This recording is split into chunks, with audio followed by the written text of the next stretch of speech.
So, we'll have stocks and chimneys for your industrial plant. Ano ba yung basics na dapat alam mo sa chimney? Yung combustion. Alam mo dapat yung Dulong's formula, alam mo yung coal analysis. Because on your chimney, dyan nangyayari yung exhaust ng gases. And yung gases na yon are byproducts of your combustible materials. Sa combustion ng materials. So, alamin mo yung excess air, yung flue gas, content, the heat coming from your fuel. Okay? It concerns also yung higher heating value of the fuel. Alamin natin dyan yung CV ng gas, CP ng gas, R of your flue gas, universal gas constant ng flue gas, universal gas constant of air, the pressure difference on the draft nung inyong chimney. But, alam ba natin kung anong itsura ng chimney? Okay?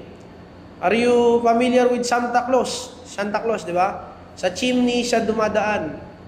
Okay?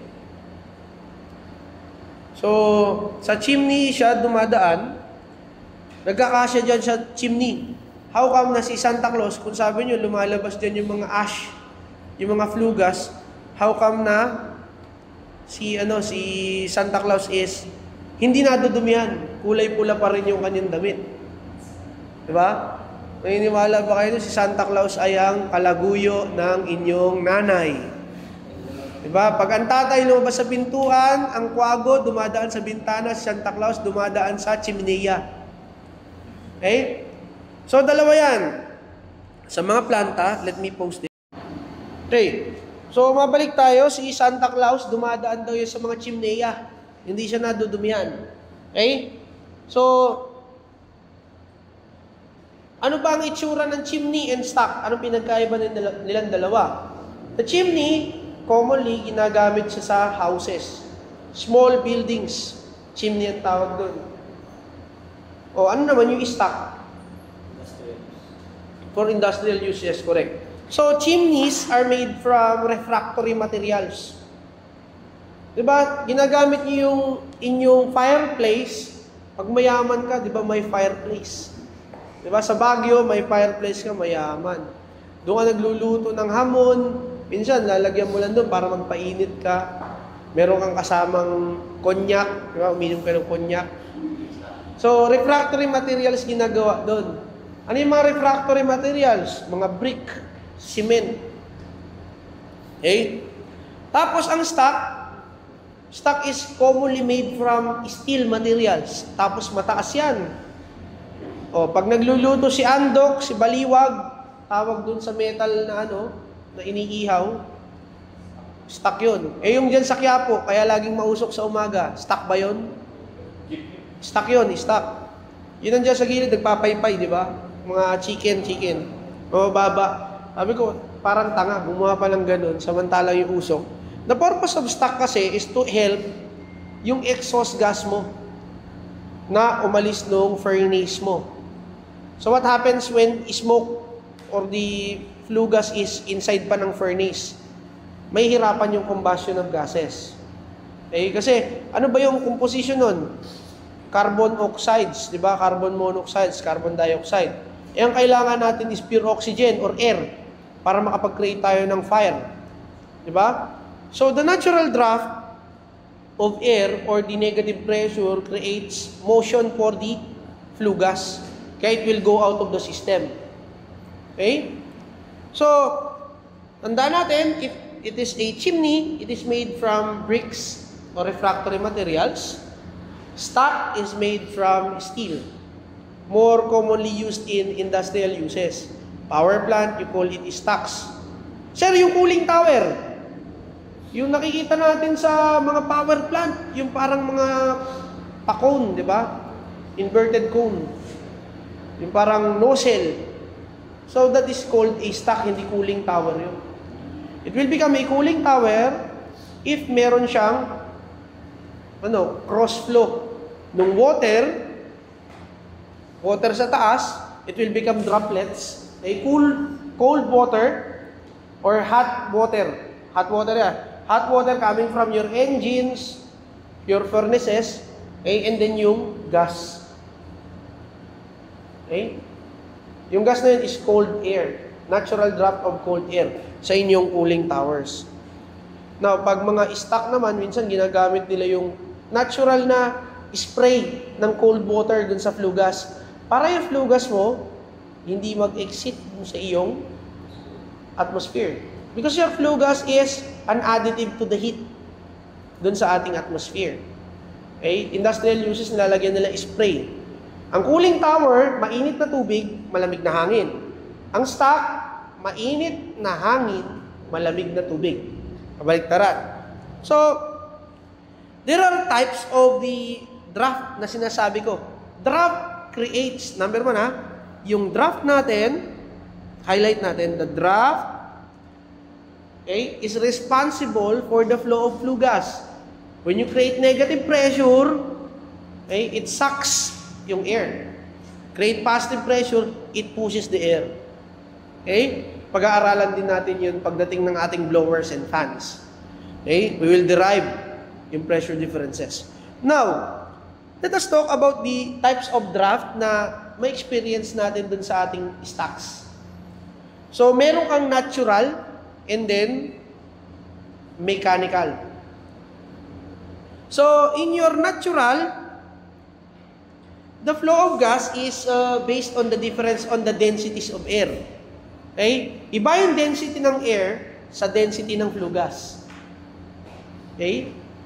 Air, nagbabago ang density, depende saan? Number 1, temperature. Air is, a material na easily changes its density with respect to the temperature change. Okay? Kaya meron tayong tinatawag na, what is the density of air at STP? At STP, ano ba yung standard temperature and pressure na sinasabi? For standard temperature and pressure, your standard temperature is, for engineers, that is 15.6 degrees Celsius. Okay? Pag naman, physicist, mga physics major, doctor of physics, they use 4 degrees Celsius. But the pressure will remain at 1 atmosphere. Or 101.325 kPa, and so on. So, the standard density of air is 0.073. 0.73. Correct me. Correct mo. Correct mo yan. That is 0.75 pound per feet cube. Or this is equal to 1.2 kilogram per cubic meter. Okay, that is the density of air. Now, it brought pressure difference kapag nagkaroon ka ng difference in density and temperature. I will derive that later. So, ano yung mechanical? From the word itself, mechanical, from machines. Okay? Artificial yung draft. It is induced by using fans, blowers, or any mechanical equipment that adds pressure to the air. So, meron kang dalawang uri sa mechanical. It is forced and induced. Paano malalamang forced and induced? Yung forced, ibig sabihin sa inlet pa lang, meron ka ng fan. Yung induced, sa outlet, meron kang fan. Okay? So, kapag forced, the gas pressure is exerted at the inlet. That is forced. Puinersa mo yung hangin para maipasok sa system. Okay? Patula. Kapag induced, that is pahigop ang hangin. You use mechanical equipment or mechanical fluid machine para mag-induce ka ng draft sa air. Okay? So, ano ba yung mga halagang elements sa stock? So, you should determine, okay, if this is your combustion chamber, yung black na ito, this is your combustion chamber, okay? Combustion happens here. Tama ba? If you will add a fuel, ilagyan natin ng drawing, okay? You will add fuel. Okay? Meron kang mass of fuel. Tama? So, yung mass ng fuel na yun, it has a higher rating value. So, meron kang heat added here. Okay? The heat added coming from the energy ng fuel. Okay? And then after combustion, you will have what? Magkukumbust dito sa loob. Ayan, masusunog siya. There are two byproducts of combustion. In a perfect system where perfect combustion happens, ano yung byproduct na yun? Carbon or flue gases. And next is H2O, water, correct.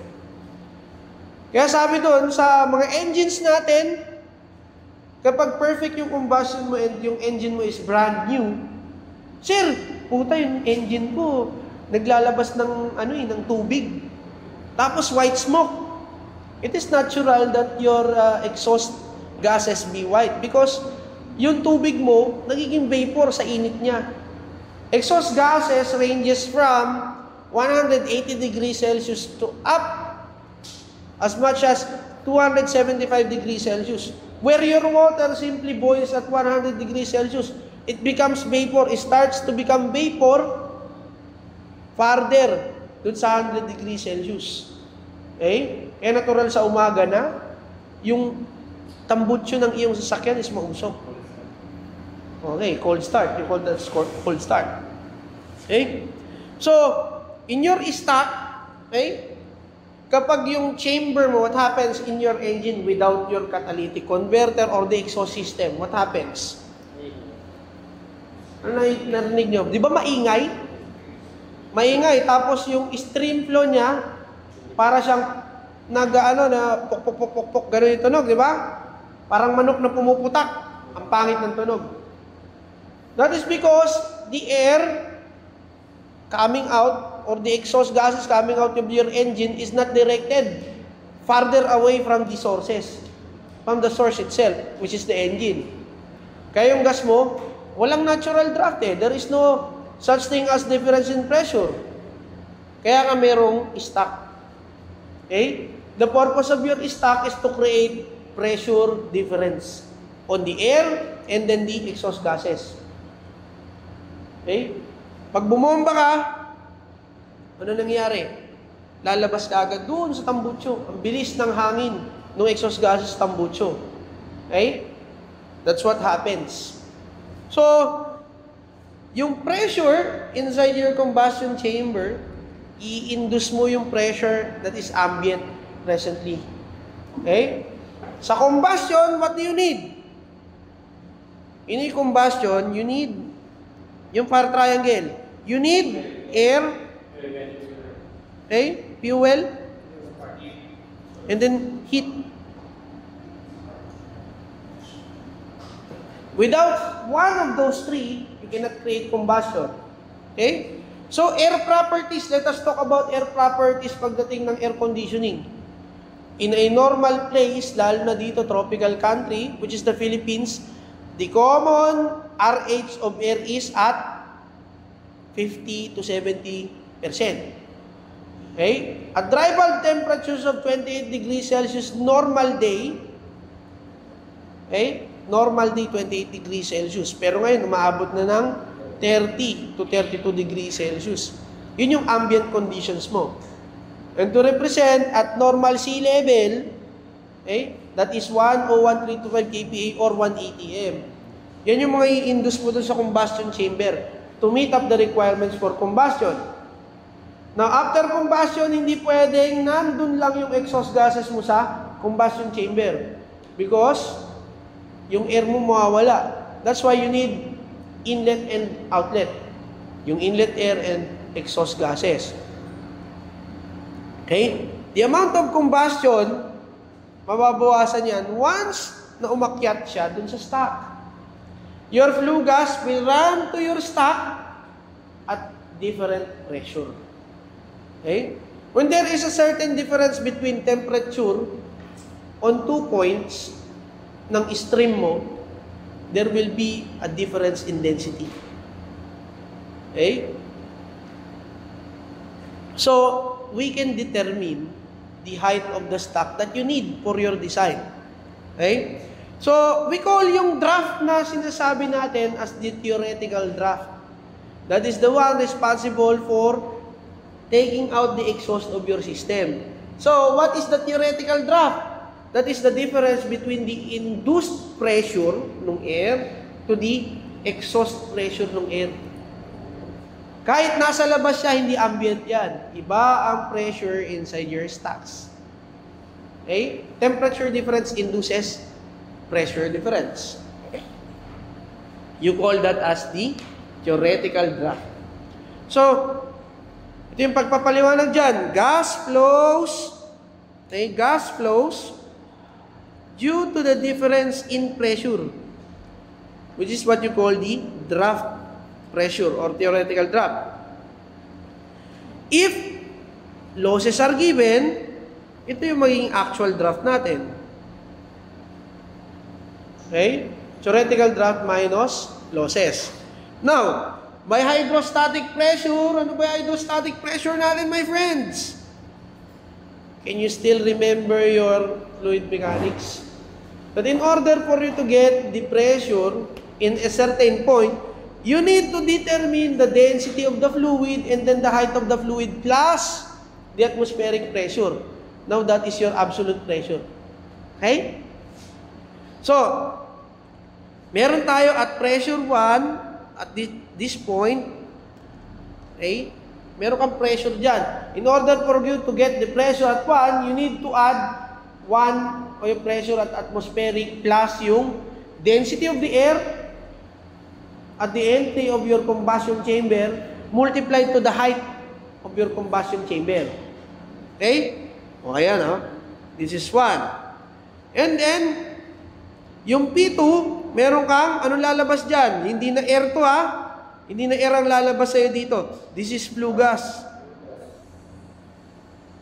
So you need to know the density of the gas. But the problem there is, what is the density of gas? Do you know what is the density of gas? What is the R of... paano yun ba kinukuha? Okay? Paano yung kinukuha? Yung sa air, pag halimbawa natin. Okay. Let us recall.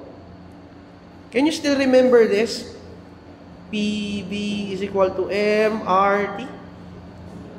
What is the thermodynamic property na definite sa material mo? Okay. Can you recall that density is equal to mass over volume? Correct? So, therefore, if that is mass over volume, this is P divided by RT. Okay? If you want to get the density of air, okay, density of air, that is equal to pressure of the air divided by R of air, RA, TA. Alam ko ba yung R ng air?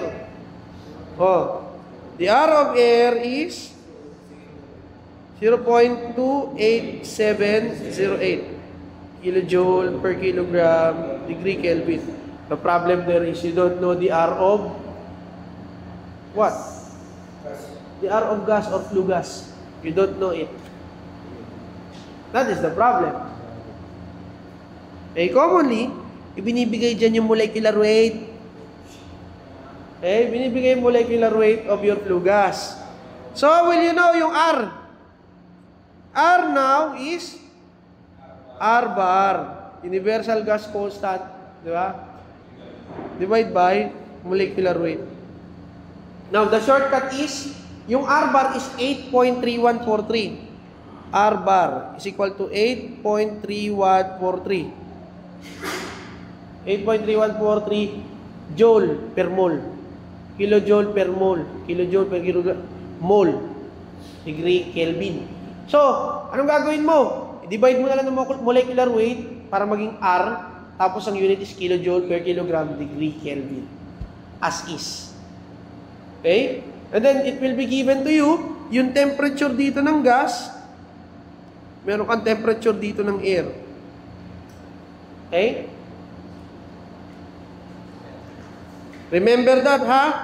So, getting back, Getting back, yung P2 mo is, yung P2 mo is pressure ng ATM plus yung density ng gas. Now, we can cancel yung ATM. So, you will have to arrive with this.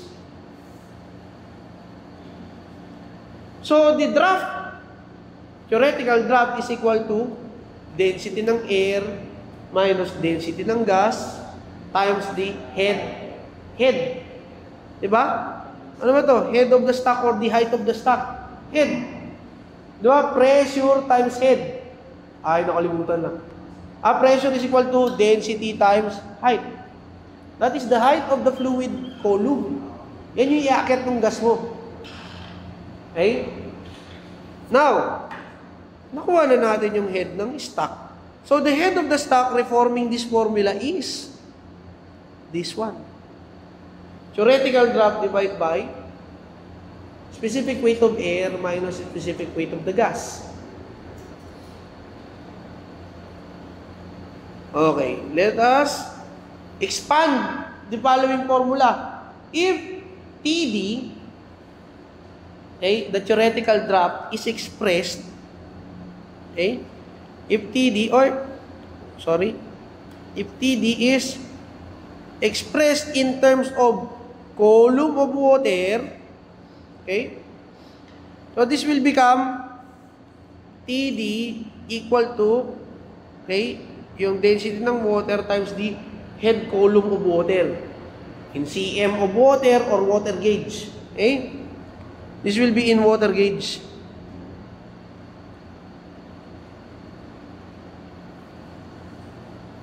Or WG.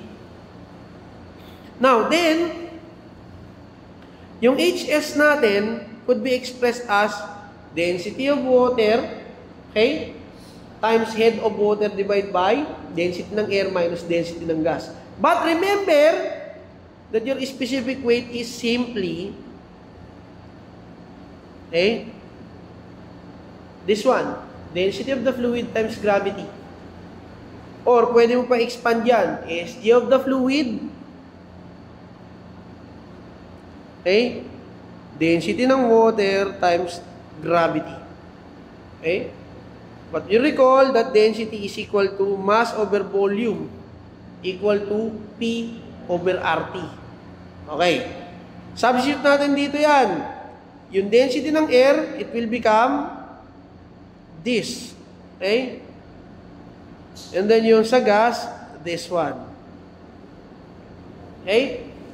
Tapos, expand pa natin. If tandaan nyo, the pressure of the air is equal to the pressure of the gas. And, syempre, we cannot determine if the gas is still air. We can say na equal naman yung dalawa. RA is equal to RG. So, therefore, palitan natin yun. Yan dito. So, it will become Pa over Rata minus PG over RG. Okay. So, pwede ko bang i-format siya na ilabas ko si PA tsaka si PG since papalitan ko naman yan PA and PA tapos RA tsaka sa RG ng RA. Factor out ko sila, ilabas ko. So, what will happen? This is now the height of the stock. Na-derive na naman natin. Okay? So, pwede ko na palang malaman yung height of the stock.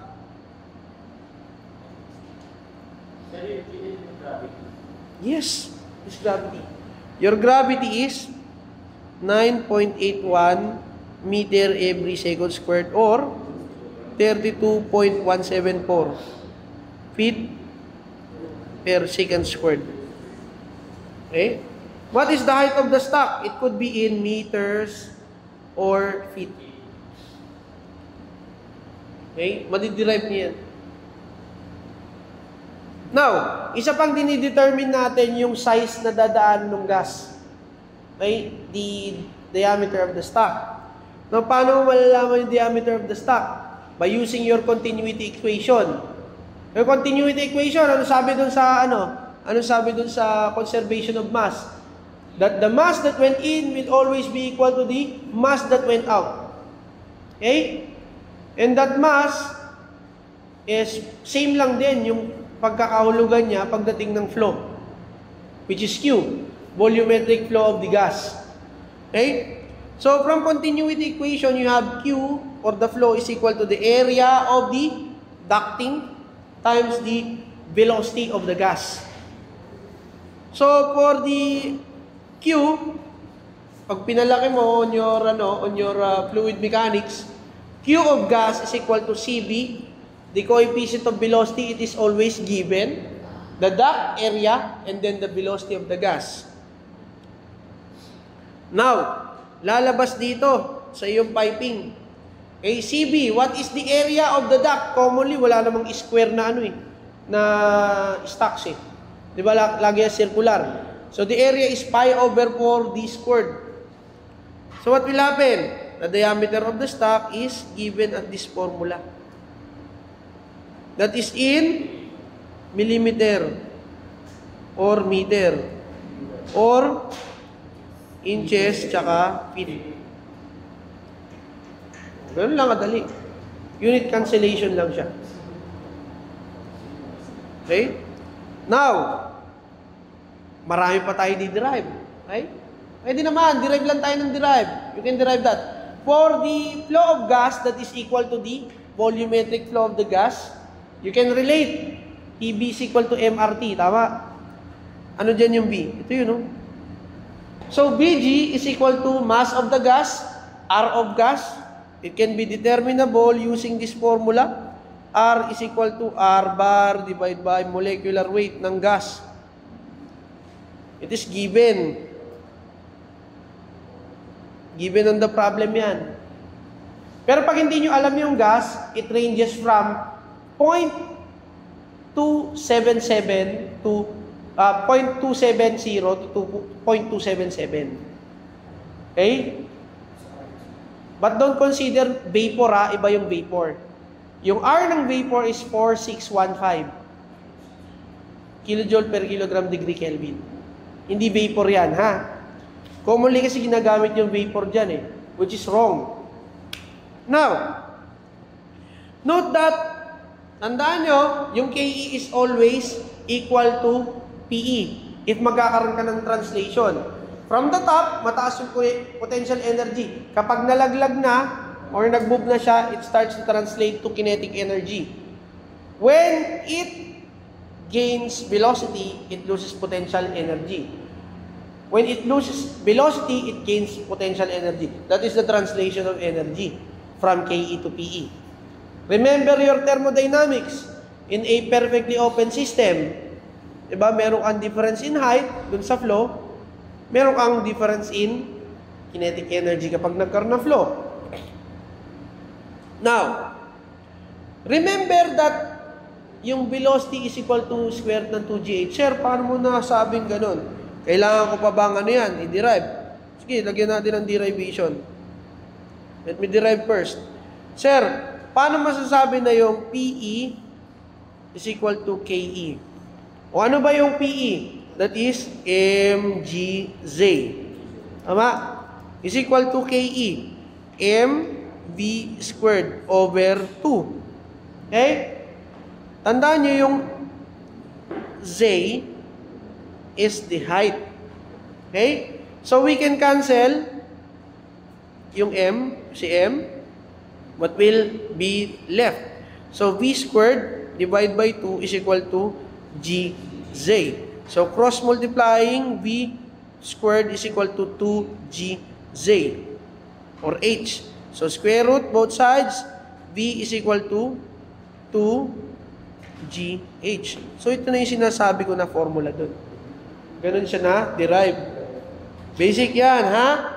Now, yung Vg mo, since we are talking about the gas, yung h nung gas, the height that will the gas flow. Okay? Sometimes, okay, for Hg, sometimes Td may also be expressed in terms of the gases. So Td is, okay, can be expressed to the specific weight of the gas and then the height of the gas. Now, recall mo that your TD is the density of air minus density of gas times Hs. Okay? Now, palitan natin yung TD nito. Pinalitan natin siya dito. We substitute it here. Okay? So, we can say the height that the gas traveled is equal to density ng air minus density ng gas times Hs divided by density ng gas. O, another formula yan. Now, let us continue. Ang dami pa nating madiderive. We can simplify this by factoring out yung sa gas. So, pinactor out ko ito. Kunin mo itong dalawang ito, magiging 1. Tapos, ito yung final dyan. Density ng air divided by density ng gas minus 1. Recall mo that ito, specific weight is equal to density ng fluid times gravity. So, cancelable yung gravity dito. So, it became this one.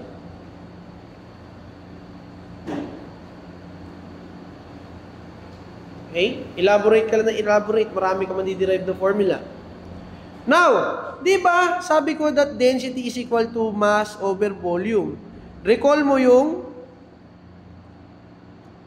PB is equal to MRT. And this is equal to P over RT. Kaya nga pinalitan ko yun. Ganyan nangyari sa kanya. Ito, oh. So, parata divided by PG over RG TG minus 1. But, we say na yung pressure niya ay equal throughout and then yung R is same. Theoretically. So, we can cancel C, PA, PG, RA, TG. That's why, sinasabi ko sa inyo, you can determine yung draft changes with the change in temperature of the air and gas. Ano natira? Yung temperature niya ng air and then temperature ng gas. That's why you have this formula. Okay? So we are correct on the assumption that gas temperature makes a difference on its draft. And you can determine how high your fluid flow or your gas will flow with the use of just temperatures. Okay?